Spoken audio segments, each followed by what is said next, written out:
அன்பு நிறைந்த சகோதர சகோதரிகளே வணக்கம். எல்லாரும் தேவதையாகலாமா? அதுக்கு நம்ம ரெடி ஆகிட்டு இருக்கோம் தானே.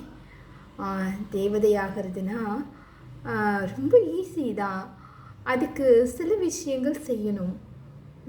என்ன பண்ணணும் பாருங்க. நம்மளை படைத்த அப்பாவை தான் சிவன்னு சொல்கிறோம், அல்லான்னு சொல்கிறோம், ஜொகவான்னு சொல்கிறோம், பரமாத்மான்னு சொல்கிறோம், பரம்பிதான்னு சொல்கிறோம். நம்ம அப்பா சொல்கிறபடி கேட்டால் நம்மலாம் ஈஸியாக தேவதை ஆயிடலாம். என்னதான் அப்படி நம்ம அப்பா சொல்கிறாங்க பாருங்களேன்.